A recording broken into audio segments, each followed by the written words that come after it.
This episode of Digital Photography Cafe is brought to you by Focus Pyramid, the autofocus lens calibration tool for your camera, and by Daisy Grip, for a child's smile for a photographer's camera.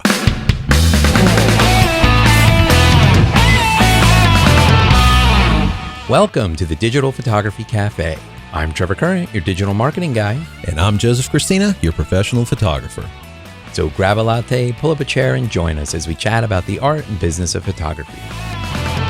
So hey everybody, welcome back to the show. Last week we asked the question, is your desk killing you? And we talked about a new marketing opportunity with Facebook, promoted posts. If you haven't listened to last week's show, I encourage you to do so. You can find it on iTunes or listen in your car through Stitcher Radio, or simply head over to the website, digitalphotographycafe.com, and listen online. So Joe, we are back, episode 57. How has your week been? Excellent. 57. We are, I guess, in deep water. It's raining in sunny South Florida. I don't know. Raining in sunny South Florida. Yeah. It's just crazy. Summertime hits and it gets nuts over here. It'll rain like all the time. The grass needs to be cut. You know, it's you can actually cut it. You know, they say watching grass grow, you know, over here it's not boring. Watching grass grow. It grows you so watch it grow fast. every day. Yeah, pretty much. It's awful. It's awful. So, but anyways, you know, it's been a pretty good week. This week, you know, my Twitter feed kind of blew up a little bit. I wrote an article. God, it's going to be about, I don't know, 2-3 years ago. I don't know. It was entitled, "Should a Photographer Give Away Their Copyright?"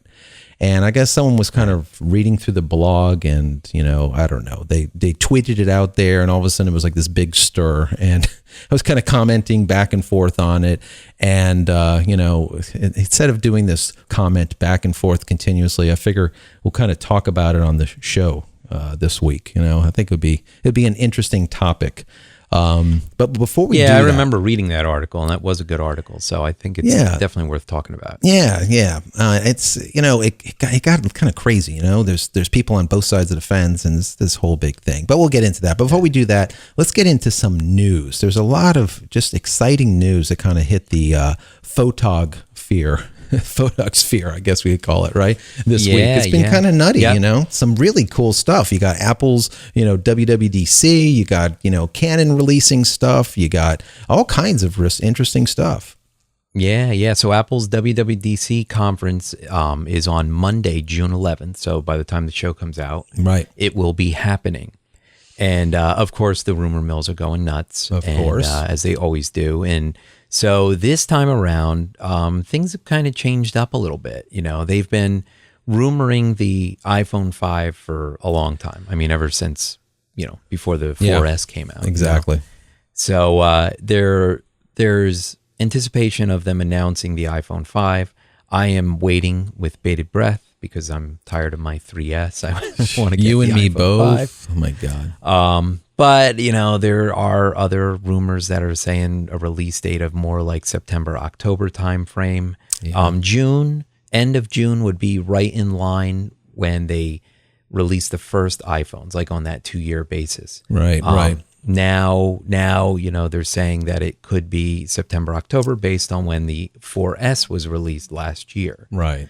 So... You know, I have to, I'm going to say probably September myself, just because we know that there's so much interesting things that can potentially be released. I mean, you got iOS 6, you got, you know, the Mountain Lion, you have the new Retina displays, you have possible, you know, from MacBook to, you know, not MacBook going Pro to, you know, there's just so many different things that are going on, you know, is Apple going to blow their wad just on WWDC? You know, or are they going to kind of trickle it out a little bit? I just can't see them introducing a brand new iPhone, you know, the Retina display, the new OS, all this kind of stuff. It would be probably the biggest announcement like ever. Yeah.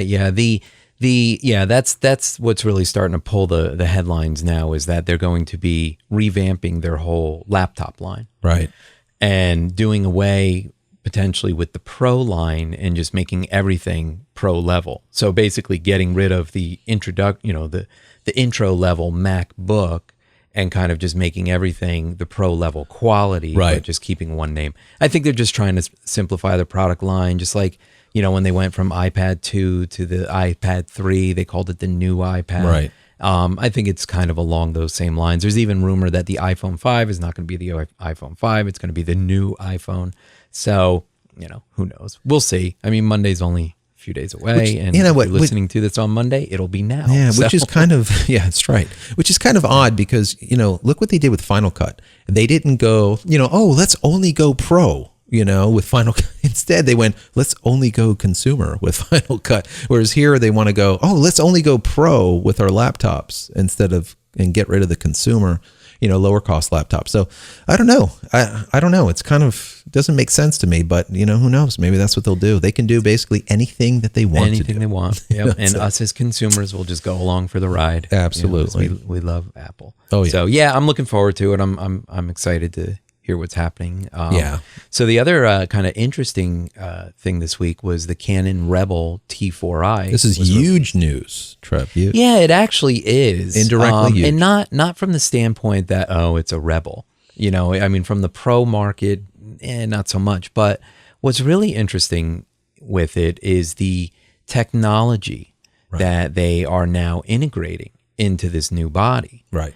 And, and probably one of the biggest things is this new hybrid CMOS sensor that they're using, which is allowing for real-time autofocusing while you're in video mode. Yeah, and interestingly enough, this is something that we talked about probably 10, 15 shows ago. Yeah. We'll have to find it. But we were talking about, DSLRs, you're going to see eventually the back panels will become live and you'll be actually able to follow focus with your fingertip and just kind of move around and say, okay, I want to go from here and just follow the focus through.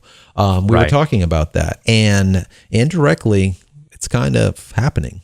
Well, yeah, it is, because the LCD monitor on the back of the camera is a touchscreen monitor. So it's basically just like the iPad and the other smartphones. It's touch sensitive, not pressure sensitive. Right.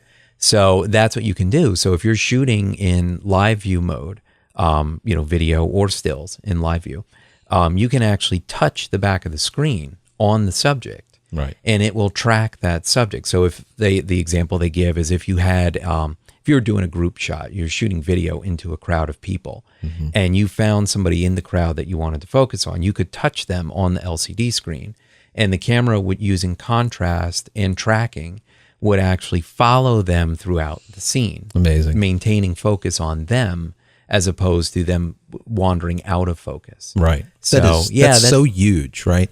And that is huge. They call it the hybrid, which, this type of technology, you would say, okay, this has to be a mirrorless camera, right? And it's not. No, it's not. It's still a DSLR. It's still got the mirror.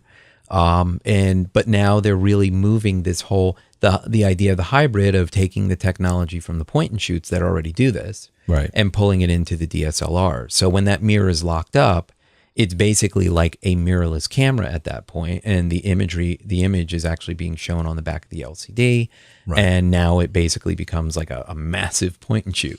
Right. So here's another. I always do these predictions. Sometimes they work, sometimes they don't. Of course. So my prediction is, we have DSLRs, and there was like this cottage community that was based around the DSLR video, and they're creating all kinds of follow focus systems and all kinds of crazy rig stuff or whatever. Once this technology goes into, let's say, Canon, let's say 60, whatever it's going to be, the next let's say video product, and it has this on the back, I'm going to see a lot of these companies that have these follow focusing systems and all the rest of this stuff are going to go the way of the dinosaur, because with this type of technology, being able to set focus and allow it to track, and of course you can pull your own focus. You could do it either which way. If it's mission critical and you need to do, a movie, and you're saying, okay, I need to follow focus that, I need 102 inches, and at, let's say 4 seconds, I need to be at exactly 50, inches. And that, this is how you really do a movie properly. They're going by the inch, by the centimeter. But for general use, I mean, all that photo, all that follow focus is out the window pretty much. It really is. I mean, look at wedding videographers and or photographers that are doing this hybrid stuff now. It's going to be so much easier for them to be able to throw a camera up on a tripod, maybe have a dolly under it or something, wheeling that baby around and just click and let point it keep and following. aim and let it do its thing. Yes, if you're doing cinematography, first off, you're not going to be buying a Rebel. Right. Second of all, you're going to want more of that control over it. So you will be,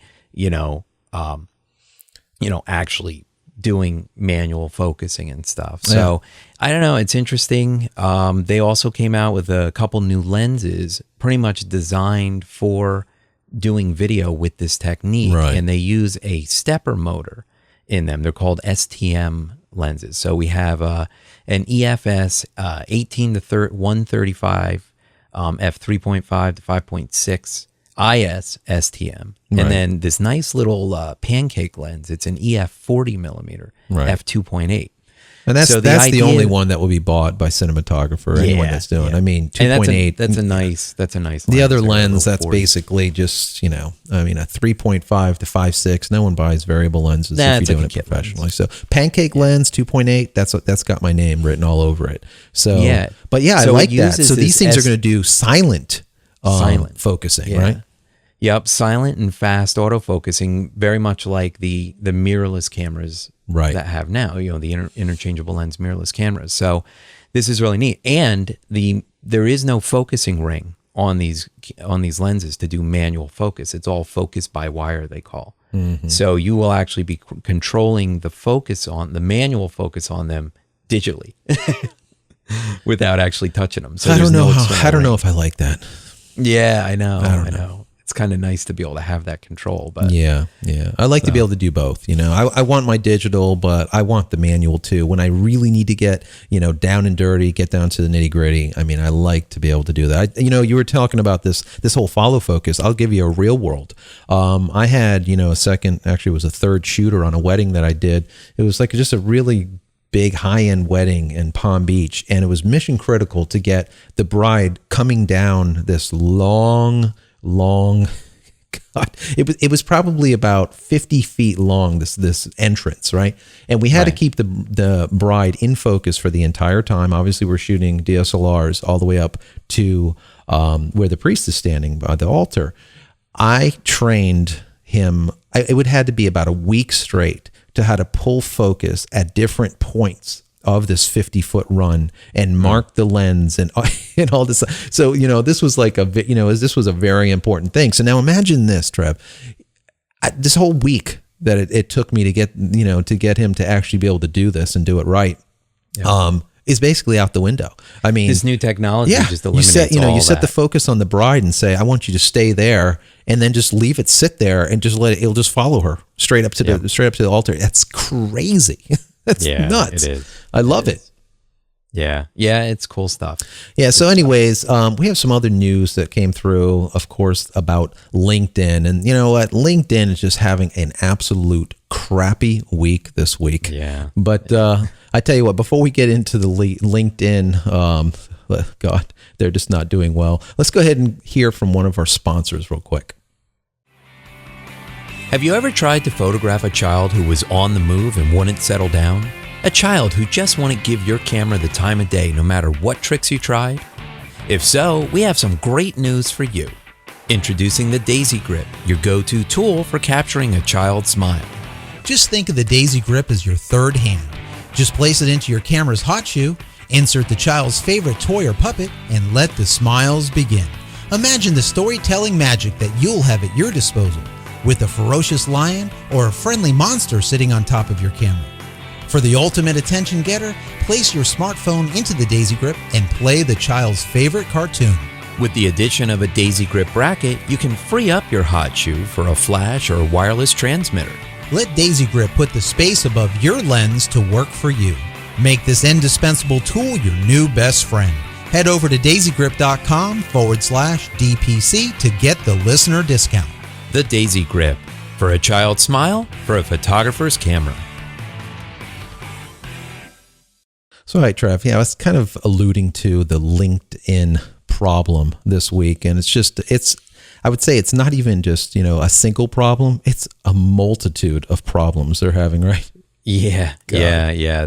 So, being involved in social media as much as we are, and we all are probably on LinkedIn in some capacity, whether you're in there every day or once in a blue moon or what have you. But so on Wednesday, LinkedIn got hacked. And apparently there was this Russian hacker. It's the Russians.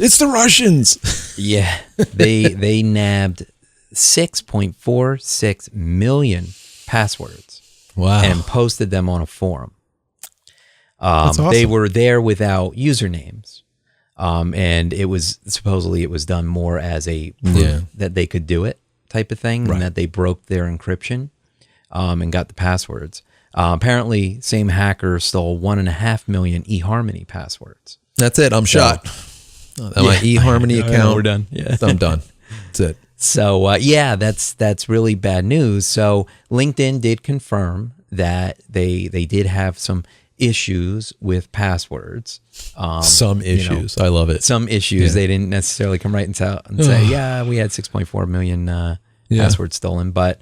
So they posted they put a blog post up saying about, confirming that there were issues and to go change your passwords and how this is, you're going to be notified if your account was affected and all that stuff. So they're sending out 6.5 million emails, Trevor. Think about that. God. Yeah, I hope they have a good server. It's just brutal. So kind of crazy. People, what this really, says to me is, all of these big social networks that we're all involved in, I mean, even Google, Yahoo, all these places, none of them are immune from hack attempts. Sure. And really what this says, is you need to change your passwords on a semi-regular basis on all your networks that you're involved with. And, and you say, whatever, I use the same password on all my networks. And a lot of people do. I don't. I have unique passwords for everything. I'm just kind of anal that way. You are anal retentive, Trevor. Yeah, that's me. But by doing so, if my LinkedIn password got hacked, I don't have to worry about it on any of my other sites. And it's really an inconvenience, but it's a fact of life. They're going to try and do it, if nothing else, as proof of concept that they can do it. That's right. That's right. And they did it. They did it. They succeeded. Right. Absolutely. And now you also have another problem, right? With iOS privacy issues. Yeah. So prior to that, God, what's going on?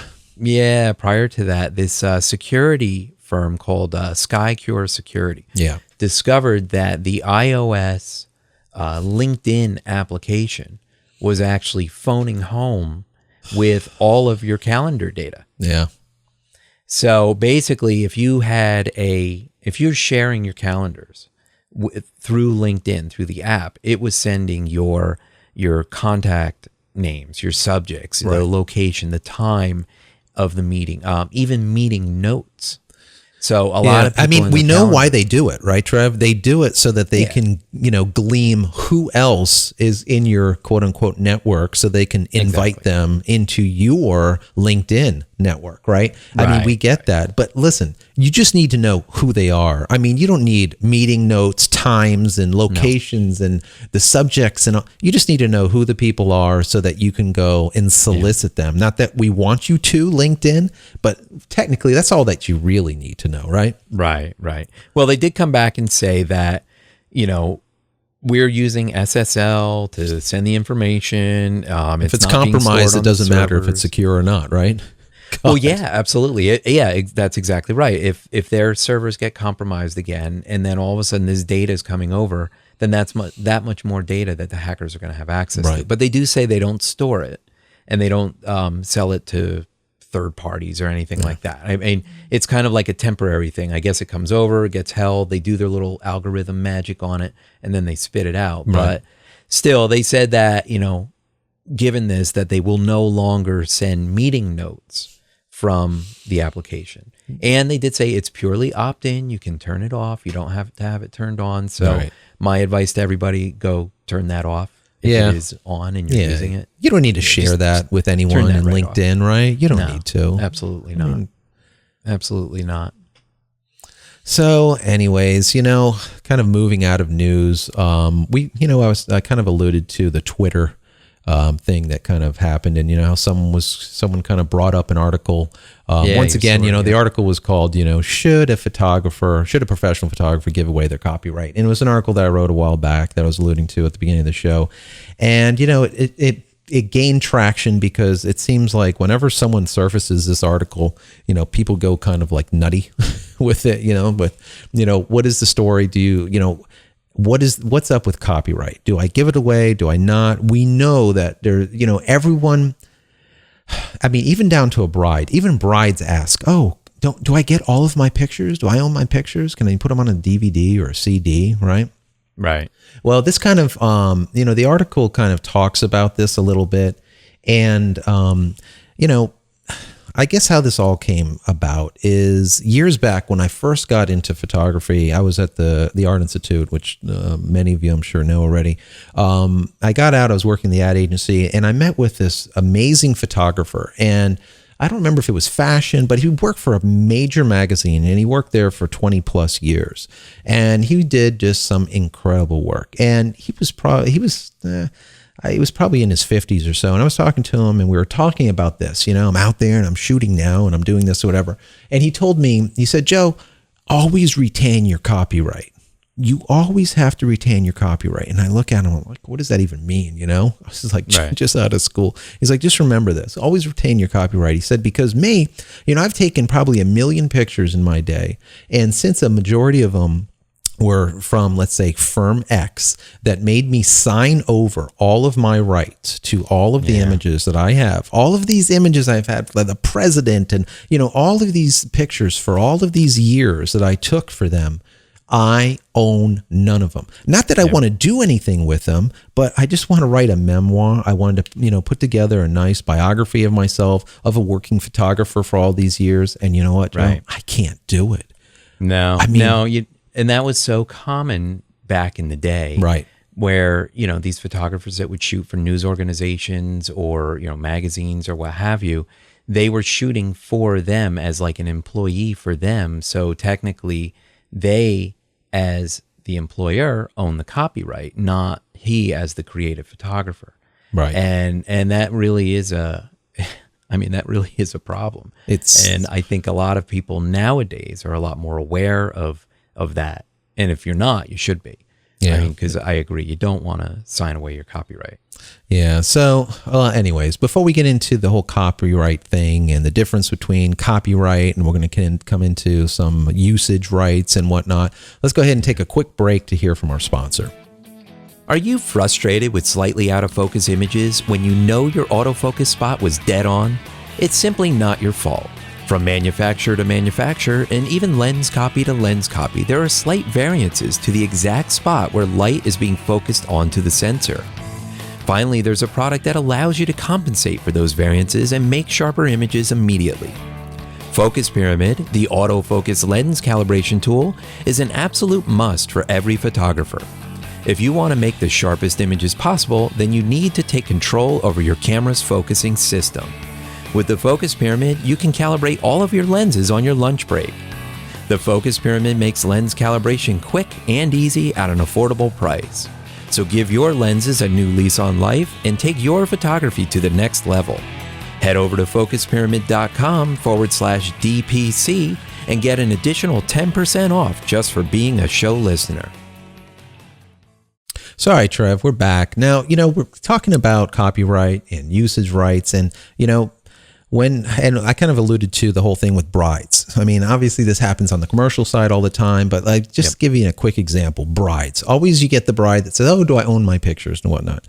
And it's a hard thing because most photographers don't know how to handle that. They're like, right. Well, yeah, I'll give you the pictures on a CD. And, we want to make sure that we're giving them quality stuff. We don't want to just go and, as I call it, turn and burn a wedding. You want to put together some good stuff, put only the good stuff on a CD, edit them, and then you want to make sure that the stuff is printed properly. I mean, you can't come up with a brilliant picture and then go have it, printed over at Walmart or something and expect, it to come out absolutely brilliant. It's just not going to happen, right?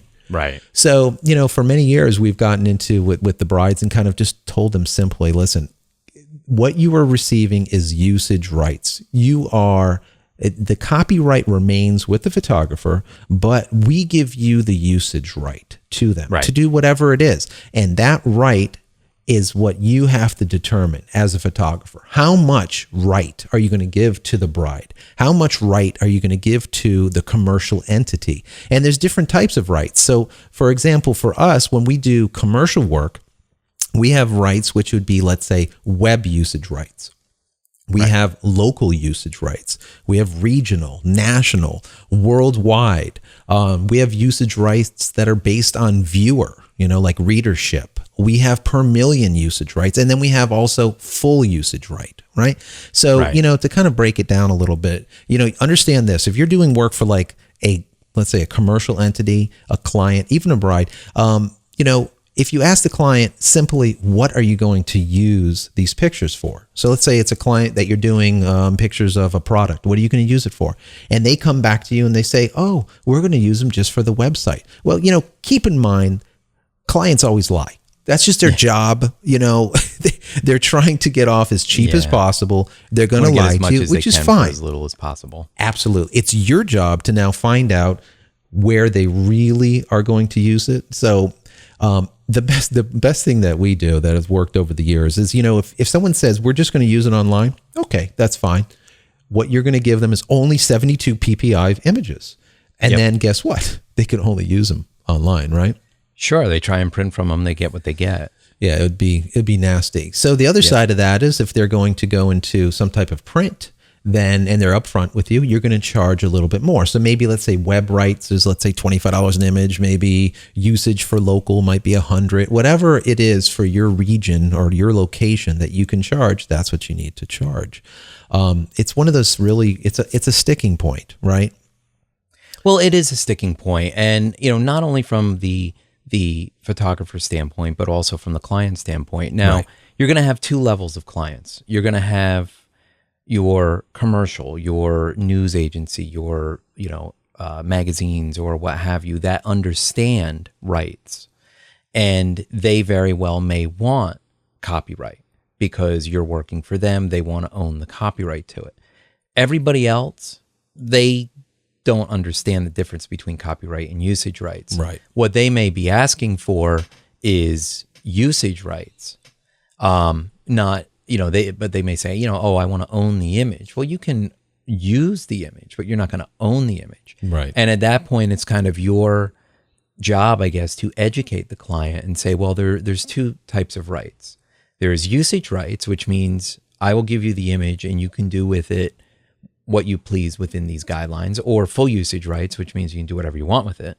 And then there's copyright, which means who actually owns the image, the creation of the image. Right. Now, if you want the copyright, it's going to be 10 times as much as the usage right. Exactly. And then they'll probably be like, oh, well, no, I don't care about that. I just, I want to be able to go to Walmart and make prints. Exactly. Because that's really what it comes down to, is they want to be able to put together, they want to put their images up on Facebook. They want to go make prints at Walmart. They want to do all this stuff. And they're not really looking to spend, an extra 30 grand for copyright rights, Yeah.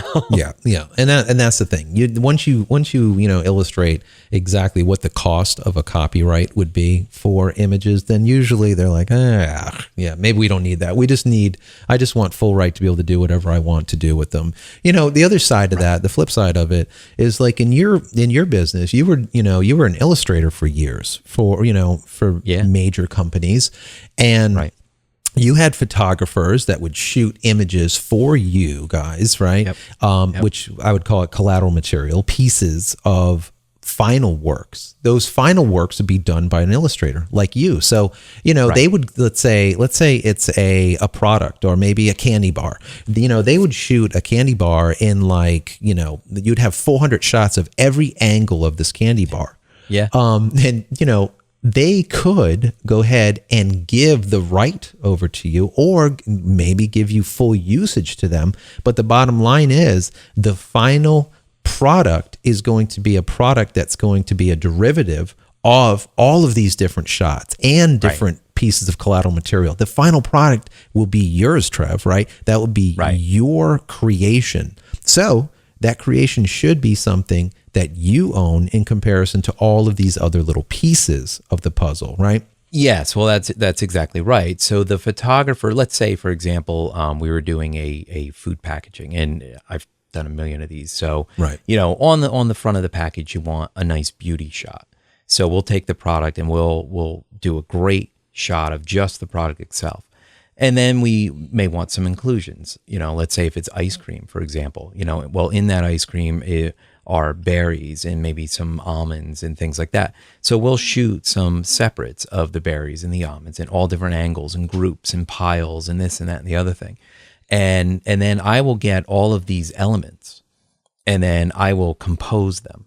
I'll silhouette them, I'll blend them, I'll make them match and turn out an image that, yes, as you said, is basically my creation at that point, working from these assets that the photographer created. Now, as far as when we would purchase these images from the photographer, usually we did it based as a day rate. Like we would go to the photographer and say, all right, we have like 30 shots we need to get done of all these inclusions and a few products. And they're like, yeah, okay, that's going to take a day. So, and I think at the time their day rate was maybe $1,600 or something like that. Right. So we pay the day rate. At the end of the day, they give us a disc with all the high-res images on it. Do with it as you please. Right. So they gave us full usage rights for that $1,600 for those images. Well, they're pictures of inclusions. There's pictures of strawberries that pretty much anybody could make. Right. So do they really care what you do with them? Probably not so much. It's basically stock photography at that point. It's stock photography. And what they're doing is, that you say stock, is since these inclusions are nondescript to any particular brand or client, they're able to just upload them on iStock and sell them as stock photography. Exactly. Right? So everybody wins. They get paid well. The client gets a great product. I get what I need for doing my illustration. It's a win-win. But each case is different. And you as the photographer really have to look at each case, what the final usage is going to be. Do you see longevity in this image that you're creating for them? If you get commissioned to shoot an image of the president at some big meeting, it's going to be used in a magazine or whatever, you want to look at that because that may be something you want to have access to later on in life. Exactly. And, that kind of makes me think about too, like what you were saying with stock. I'll give you an example. The difference between let's say you're shooting a Rolex and it's a Mariner, let's say it's an underwater watch, whatever it is. And you're hired to shoot, let's say a shot of this watch. Now there's two different views, or there's two different methods. You have one method where you're shooting, let's say it's a white screen, and they're going to, cut it out and do whatever they want with it, like you would in Illustrator. Just a Zillow product on a white backdrop. Exactly. And that's it. That is one possibility. The other possibility is now, let's say, you set up, an acrylic tank, you filled it with colored water, you have 6 different LED lights, pointing at the water, you have an arm hanging over it, which you have the watch hanging from, you have all of these flashes going off all the way around it, and an aerator in this thing, this whole entire setup. It's 13 hours long, and it's for that one shot of that watch falling into the water, and you got the bubbles coming off it, and it's just a beautiful single magazine shot. Well, that one shot, you better retain the copyright to that and give out the usage rights to that, because now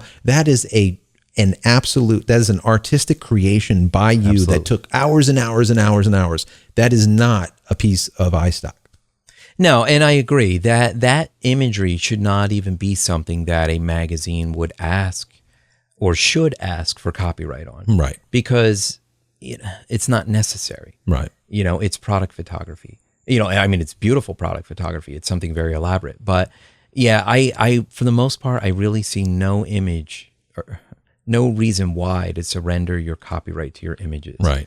And the only way that you would do it anyway is by signing a legal document. So if you never sign a legal document with your client saying that you're signing over copyright, you still maintain that copyright to that image. It's yours that you can do with it within reason. Obviously you can't go put a stash on some model you just shot for the cover of Elle magazine or something. Unless that's in your contract that you have. Yeah, unless it's in your contract. But but you have the right now to display it on your portfolio. That's website, the stash provision, right? Yeah, that's the stash provision. That's right. Yeah. So so you really have to look at all the circumstances. You really have to weigh things out. But do remember that unless to really make your copyright stand in a court of law, you really do need to register it. Technically you've got the whole, as soon as you click the shutter, it's yours type of thing. But, you really do need to register your works of art and with that, the copyright. and that goes to talk about the idea of how much money you can, let's say, acquire in a lawsuit.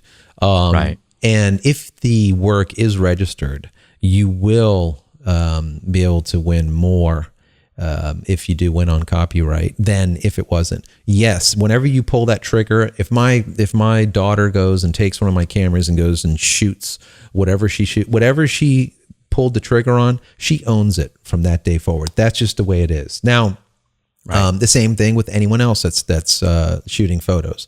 The difference is if you take that one final image and send it in and register it, now in the court of law, you would make more money if you did win. That's the bottom line. So doing it or not doing it, you still own the copyright. You still own it, absolutely. But to come full circle, keep your copyright. If there's anything that you can do to not give away your copyright. Now, remember too, you cannot give away your copyright verbally.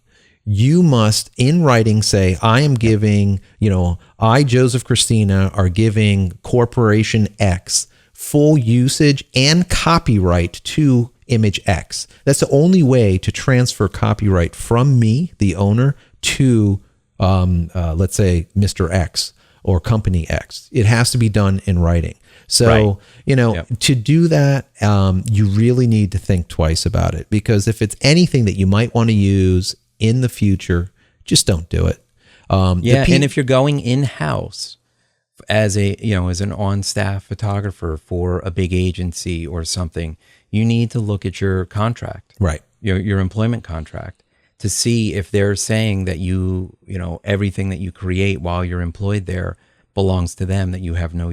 And that really is a big gray area too. Yeah, and that's a lot of times how it is. When you work for a magazine, many times you're not using your own equipment. They're giving you the camera, the flash. They're giving you the both flash and flash card. Right. And when you come back in from an event you're handing over everything, and that's it. You're done. You're getting paid your hour rate or whatever, and that's it. And that's usually why you get the photos that you do from these type of photographers, because they're not in it to create wonderful works. They're just in it to get the paycheck at the end of the day. And kind of to finalize, this is what happens many times with these wedding photographers. You'll find these brides will come to you, and just to kind of go back to the beginning, they'll say, oh, we want all of our image. We want the right to all of our image. Why are they asking you that? Chances are there was a photographer out there that doesn't understand or doesn't want to understand copyright and says, oh yeah, I'm going to give you the copyright to all the images. I'm going to shoot all day long, and I want $400, and I'm going to give you a disc of everything.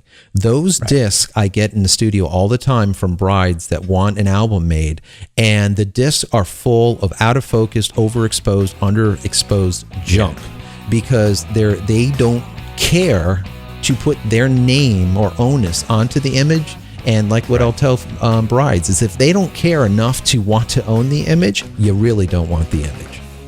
No, exactly. You're not going to get stellar work. You're going to get mediocre work. And if you're fine with that, if that's really all you want is to have or can afford of your day, right? Then go for it. Yeah, more absolutely. power to you.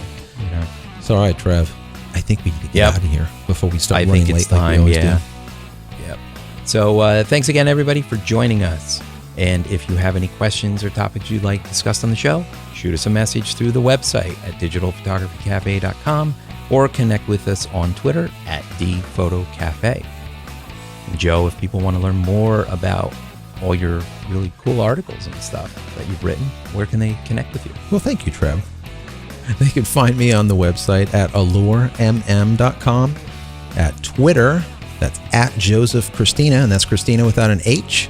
On Facebook, facebook.com/AllureMM, and Google+. You can go to g+jc.com. Great. And you can keep up with me on Twitter. It's at Trevor Current, or at our new Current Photographer account at Current Photo. And of course, check out currentphotographer.com and facebook.com/Current Photographer. All right, Trev, another great show is in the can. I'd like to thank the listeners for their continued support.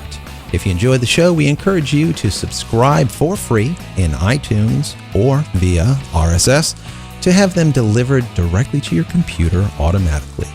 If you're listening on the go, fear not. Everything that we covered during this week's show can easily be found in our show notes at our website, digitalphotographycafe.com. Once again, keep your questions and comments coming, and we'll talk to you next week.